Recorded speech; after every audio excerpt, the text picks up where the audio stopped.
وَنُسْلِمُهُ حَتَّى نُسَرَّعَ حَوْلَهُ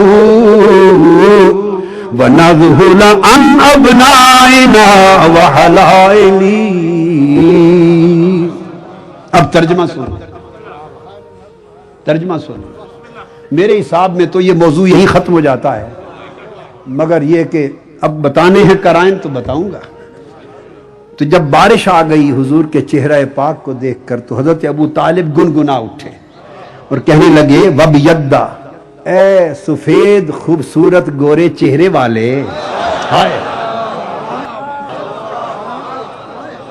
اے سفید روشن چہرے والے حبیب، آپ کی ذات اتنی بابرکت ہے کہ آپ کے چہرے کے صدقے سے بادلوں سے بارش لی جاتی ہے. آپ کے چہرے کے توسل سے بادلوں سے بارش لیتے ہیں. اور آپ یتیموں کے فریاد رس ہیں 2 سال کی عمر میں آقا. ہائے ہائے. اب جو یہ کہہ رہے ہیں یہ 2 سال کو دیکھ کر کہہ رہے ہیں یا 40 سال کے بعد کا زمانہ دیکھ کر کہہ رہے ہیں؟ آپ یتیموں کے فریاد رس ہیں. ابھی 2 سال کی عمر میں فریاد رس ہو گئے تھے یا 40 سال دیکھ کر کہنا تھا؟ ارے جو لوگوں نے 40 سال کے بعد دیکھا، ابھی طالب کی نگاہ 40 سال پہلے دیکھ رہی ہے. آپ یتیموں کے فریاد رس ہیں اور بیواؤں کی عصمت کے محافظ ہیں. کبھی نہ بھولیں کہ عمر 2 سال ہے اور اس موقع پر یہ کہہ رہے ہیں بیواؤں کی عصمت کے محافظ ہیں. اور پھر کہتے ہیں بنو ہاشم، ہاشم کی بھوکی پیاسی ہلاکت میں گری ہوئی اولاد، ہاشم کی بھوکی پیاسی پریشان حال اولاد ہر وقت آپ کو گھیرے رکھتی ہے، کیونکہ ان کے لیے آپ ہی کے دامن میں ساری نعمتیں ہیں، ساری فضیلتیں ہیں.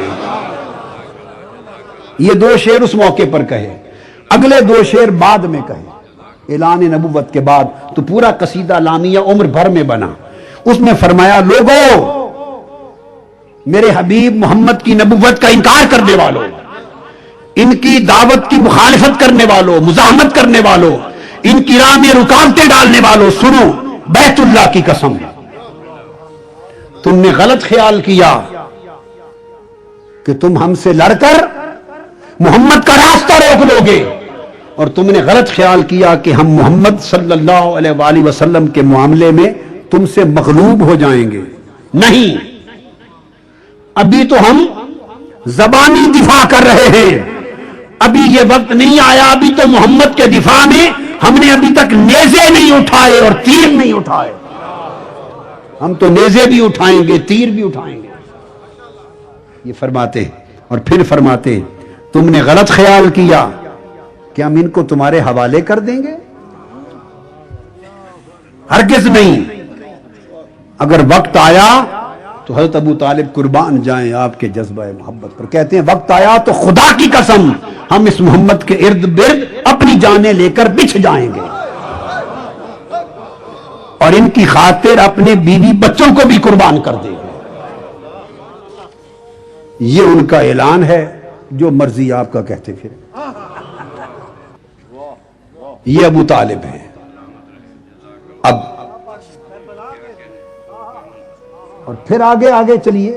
یہ تو قحط تھا جو اس دور ابو طالب میں آیا، اور توسل چہرہ مصطفیٰ کا کیا کعبۃ اللہ کے صحن میں، جہاں لات منات 360 بت، اندھے گونگے بہرے بت اپنی حال کی نگاہوں سے ابو طالب کو تک رہے ہوں گے کہ ہم 360 پڑے ہیں اور بارش اور کات میں وسیلہ محمد کا دے رہا ہے، ہمیں نہیں تکتا. تمہیں کیوں تکے؟ اس کے کوئی غرض واسطہ ہی تمہارے ساتھ نہیں، وہ موحد ہے. اب اگلی حدیث، تیسری دلیل. پھر قحط آقا علیہ السلام کے دور میں آیا. میں جوڑ رہا ہوں، بڑا شدید قحط آیا، اور یہ بھی صحیح بخاری میں ہے، جلد اول صفحہ 127. اور پھر امام ابن حجر اسقلانی نے فتح الباری میں اس تفصیل سے بیان کیا. پھر اس کے بعد فتح الباری کے علاوہ یہ پھر ابن عبد البر نے بیان کیا تمہید میں، پھر امام سہیلی نے بیان کیا، پھر امام طبرانی نے بیان کیا، المعجم الکبیر میں اور تمام محدثین میں، جن میں اول امام بخاری الجامع الصحیح میں روایت کرتے ہیں۔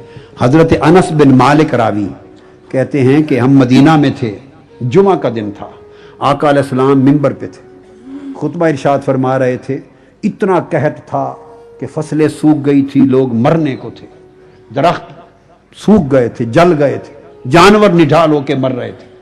حالت خطبہ میں ایک اعرابی کھڑا ہو گیا ہاتھ جوڑ کر، عرض کیا یا رسول اللہ ہمارے مویشی ہلاک ہونے لگے، بچے بھوک سے مرنے لگے، قحط سالی کی انتہا ہو گئی۔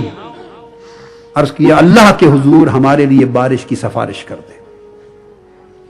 حدیث پاک میں آتا ہے کہ آقا علیہ السلام کی جب فریاد سنی تو حالت خطبہ میں میرے مصطفیٰ کے دست اقدس اٹھ گئے اور آپ نے دعا کی۔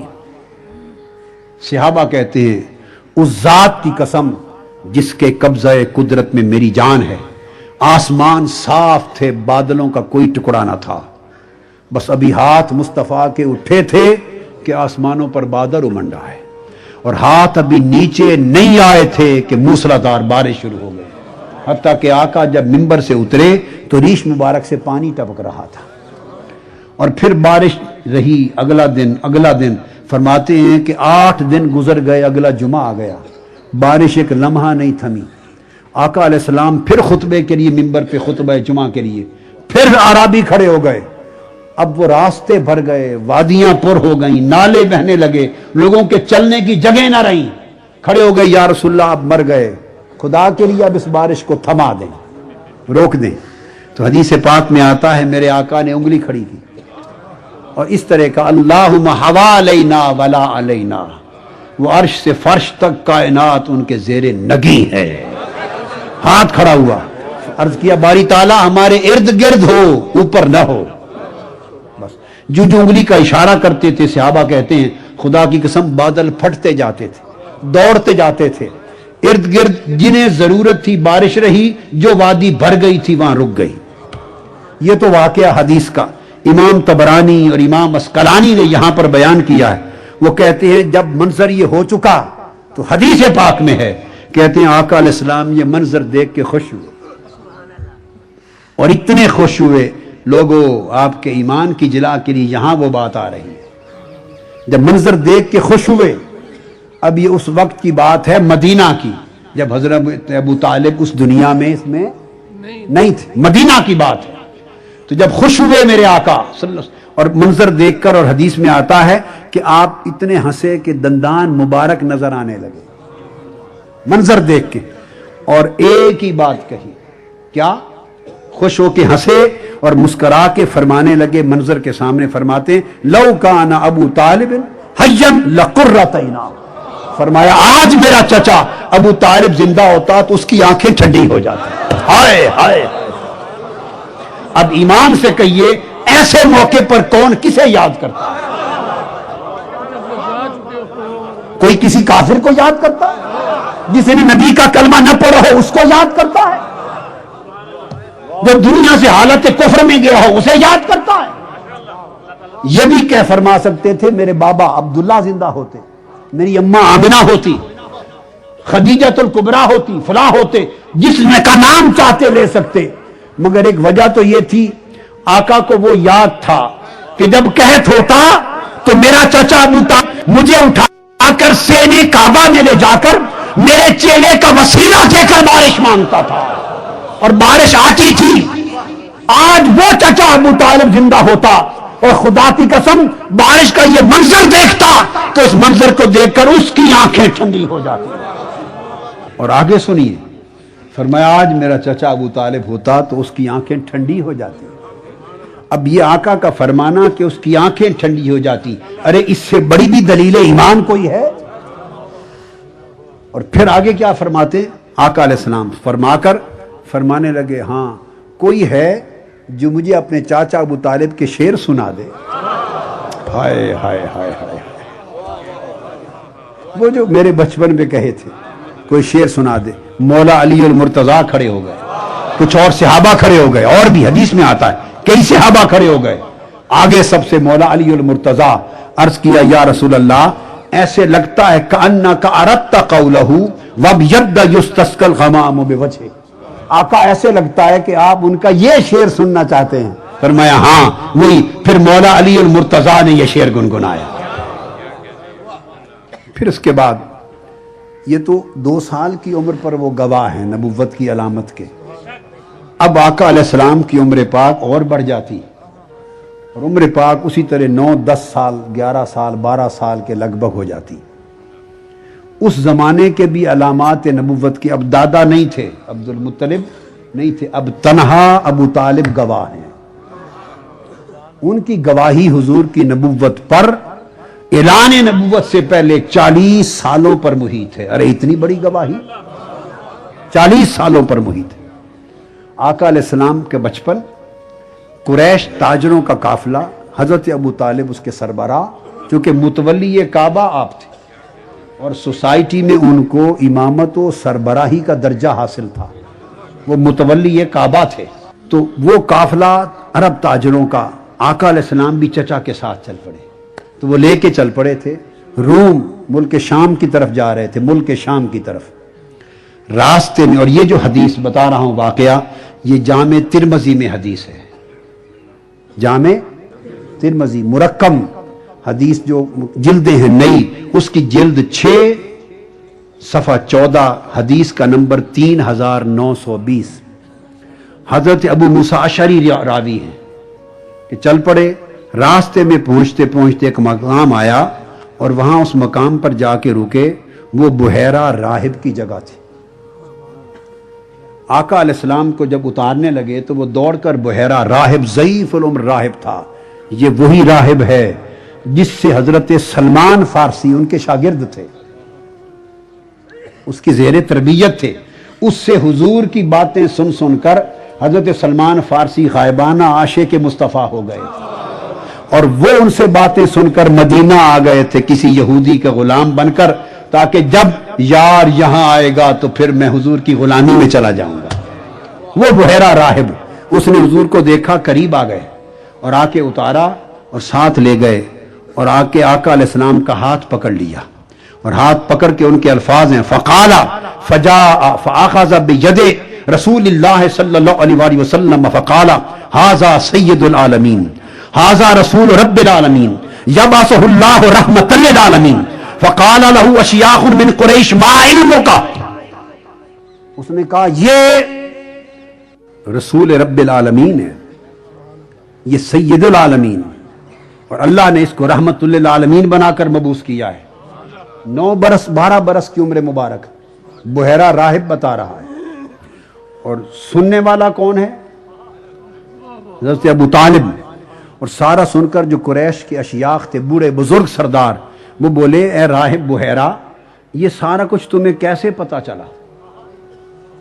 تمہارے علم کی بنیاد کیا ہے؟ بحیرہ راہب نے جواب دیا، بنیاد فقال انکم حین اشرفتم من العقبہ لم یبک شجر ولا حجر الا خر ساجدا۔ اس نے کہا خدا کی قسم میں نے دیکھا جب تم گھاٹی سے اترے، میں نے دیکھا نہ کوئی درخت ایسا تھا نہ کوئی پتھر ایسا تھا جو اسے دیکھ کر سجدہ نہ کر رہا ہو۔ اور اس نے کہا ہم نے کتابوں میں پڑھا ہے کہ درخت اور پتھر سوائے نبی کے کسی کو سجدہ نہیں کرتے، یہ نبی آخر الزماں ہے۔ اور اس نے کہا کہ یہود اس کی طاق میں ہیں۔ یہ باتیں ہو رہی تھیں تو اتنے میں 8 یہودی وہاں آ نکلے تھے۔ کتنے؟ 7 یہودی، 7 وہاں آ نکلے۔ اس نے پوچھا حضرت ابو طالب اور قریش سرداروں کے سامنے، بھئی تم کیوں آئے ہو؟ ان سب کے سامنے انہوں نے کہا ہمیں اپنے کاہنوں راہبوں نے خبر دی ہے اور بڑے عالموں نے خبر دی ہے، کہ رہبانوں نے خبر دی ہے، احبار نے خبر دی ہے کہ محمد صلی اللہ علیہ وسلم آخر الزمان نبی پیدا ہو چکا ہے، اور خبر یہ ملی ہے کہ وہ اس آج کے ان دنوں میں ملک شام کی طرف سفر پہ ہے، ہم انہیں پکڑنے کے لیے نکلے۔ بحیرہ راہب نے کہا حضرت ابو طالب کو، ان کو کہا کہ تم نے دیکھ لیا، سن لیا، شام میں نہ لے جاؤ، یہ نبی آخر الزمان ہے، لوگ ان کے در پہ ہیں، انہیں آپ بحفاظت واپس بھیج دیں۔ اب اگر حضرت ابو طالب ابو بحیرہ راہب کی اس بات پر یقین نہ کرتے تو سمجھتے گپ مار رہا ہے، ہمیں خوش کرنے کے لیے چونکہ میرا بیٹا ہے، بھتیجا ہے، ویسے ہی بات کر رہا ہے، تو بات ادھر سے ادھر نکال لیتے اور اس کے بعد کھانا کھا کر وہاں کھانا کیا اس نے حضور کے اعزاز میں اور آگے چل پڑتے۔ مگر عمل کیا؟ دعوت سے اٹھے تو ہم تمام کتب میں، مصنف ابن ابی شیبہ میں ہے، امام حاکم نے مستدرک نے بیان کیا ہے، اور دیگر کتب حدیث اور کتب سیر میں امام بہقی نے روایت کیا ہے، اور اتنی تمام کتب کے اندر کثرت کے ساتھ یہ روایات آئیں۔ آپ وہاں سے اٹھے، دلائل النبوت میں بیان کیا، اٹھے حضرت ابو بکر کو بلایا حضرت ابو طالب نے، اور حضرت بلال کو بلایا، ان دونوں سے کہا کہ آپ نے بات سن لی، اب یہ اللہ کے نبی آخر الزماں ہیں، یہود جان کے درپے ہیں، حضرت ابو بکر اور حضرت بلال رضی اللہ تعالیٰ عنہما، ان دونوں کے ہاتھ مصطفیٰ کو واپس مکہ بھیج دیا۔ ان دونوں سے کہا کہ آپ نے بات سن لی، اب یہ اللہ کے نبی آخر الزماں ہیں، یہود جان کے درپے ہیں، حضرت ابو بکر اور حضرت بلال رضی اللہ تعالیٰ عنہما، ان دونوں کے ہاتھ مصطفیٰ کو واپس مکہ بھیج دیا ان کی حفاظت کے ساتھ۔ گویا 9 برس کی عمر میں بحیرہ راہب نے حضور کی رحمت للعالمین پر، رسول رب العالمین ہونے پر، خاتم النبیین ہونے پر جو کچھ کہا تھا، ابو طالب نے عمل کر کے اس کی قبولیت کا اعلان کر دیا۔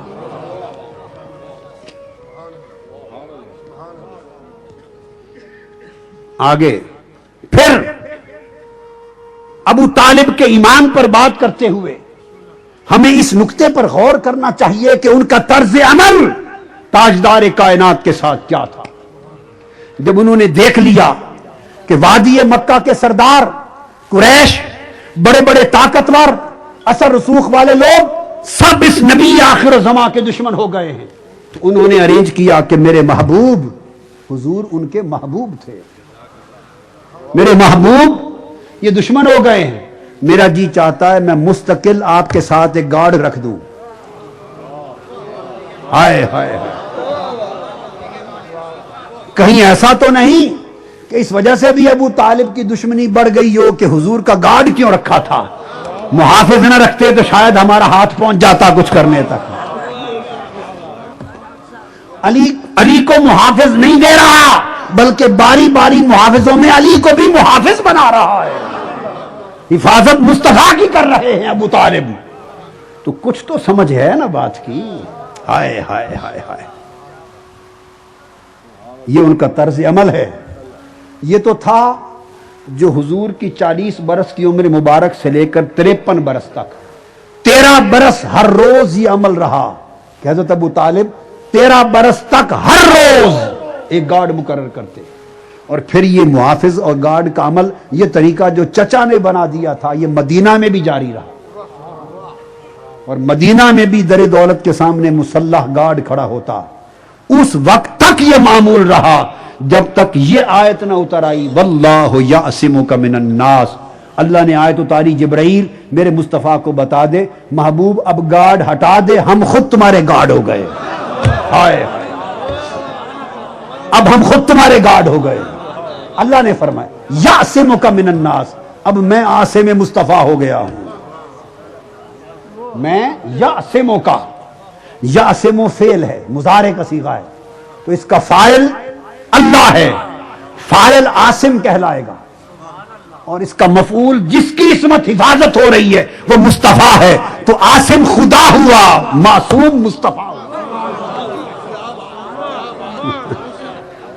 یہ تو ہے 53 برس کا معمول۔ یارو آؤ ذرا 3 برس شیب ابی طالب کے بھی تک لیں، یہ تو 53 برس کا معمول، 13 برس کا معمول ہے ہر روز کا۔ مگر جب معاشرتی مقاطع ہو گیا تھا، کفار و مشرکین کو مصطفیٰ کی باتیں پسند نہیں آئی تھی، ان کی اٹھتی ہوئی تحریک ان حکمرانوں کے تخت کو، ان کے قریش اور سرداران مکہ، کفار سرداران مکہ، ان کے تخت کو مصطفیٰ کا وجود خطرہ لگنے لگ گیا تھا، ان کا تخت ڈولنے لگ گیا تھا، ان کی سرداریاں لرزنے لگ گئی تھی۔ انہوں نے کہا مصطفیٰ نے تو ہماری سرداریوں کے نظام کو چیلنج کر دیا ہے، وہ دشمن ہو گئے اور بڑھتے بڑھتے وہ دشمنی یہاں تک پہنچی کہ مصطفیٰ کی خاطر پورے بنی ہاشم کے ساتھ بائیکاٹ کر دیا اور ابو طالب کے نام پر شعب ابی طالب میں قید کر دیا۔ کیوں کیا؟ ان سرداران قریش کافروں کے اس تخت کو خطرہ لاحق ہوا وجود مصطفیٰ سے کہ یہ تخت ظلم و جبر کا تخت، جہالت و کفر کا تخت یہ لرز رہا ہے۔ وہ جو تخت جب یزید بیٹھا، جس تخت پہ یزید پلید بیٹھا، تو پھر وہ تخت کوئی اور تخت نہ تھا، وہ تسلسل سے پھر وہی تخت بن گیا جس کو خطرہ مصطفیٰ سے لاحق ہوا تھا۔ آج اسی تخت کو حسین سے خطرہ لاحق ہوا۔ 3 سال شعب ابی طالب میں قید کر دیا۔ اس عرصے میں کیا معمول تھا؟ آؤ ابو طالب کا معمول سن لو۔ امام ابو نعیم اصبہانی بیان کرتے ہیں دلائل النبوت میں، حافظ ابن کثیر بیان کرتے ہیں البدایہ والنہایہ میں، امام بہقی دلائل النبوت میں، صاحب سبل الہدا بیان کرتے ہیں امام شاہ علامہ شامی، امام شمس الدین ذہبی بیان کرتے ہیں، اور دیگر محدثین اور مورخین نے اس کو کثرت سے اتفاق سے بیان کیا۔ خاص بات بتانا چاہتا ہوں، 3 سال رہے شعب ابی طالب میں، تو احادیث کی کتب میں کیا آیا ہے؟ کہتے ہیں وَكَانَ أَبُو طَالِبٍ إِذَا أَخَذَ النَّاسُ مَنَاجِعَهُمْ، جب لوگ رات کو اپنے اپنے بستروں پہ چلے جاتے، ابو طالب کے کام سن لو، ابو طالب کرتے کیا تھے؟ اگر تو کسی کو ناپنے کا پیمانہ ان کی محبت اور ان کا عمل اور ان کا کردار ہے رات دن کا، تو پھر پیمانہ یہ ہے، اور اگر پیمانہ کسی کی اپنا منشا اور مرضی ہے تو جو چاہو بناتے پھرو۔ حدیث میں آتا ہے کہ جب رات کو ہر کوئی سو جاتا اپنے اپنے بستر پر، تو حضرت ابو طالب کہتے میرے پیارے محمد صلی اللہ علیہ وسلم آپ بھی سب کے سامنے اپنے بستر پہ لیٹ جائیں، چونکہ لوگ جھانک کے دیکھتے تھے دشمن مخالف، تاکہ ہر کوئی دیکھ لے کہ محمد اپنے بستر پہ سو گیا ہے۔ تو آقا علیہ السلام اپنے بستر پہ سو جاتے، جب تھوڑا سا اندھیرا، اور خود بیٹھے تکتے رہتے، جب اندھیرا چھا جاتا اور دیکھتے کہ اب کوئی جھانک تانک نہیں کر رہا ہوگا، حضرت ابو طالب خاموشی سے مصطفیٰ کو اٹھاتے، ادھر سے علی مرتضیٰ کو اٹھاتے، ہائے کہ کوئی بدبخت اگر رات کو تلوار لے کے حملہ کرے تو میرے علی پر ہو جائے، محمد پر نہ ہو۔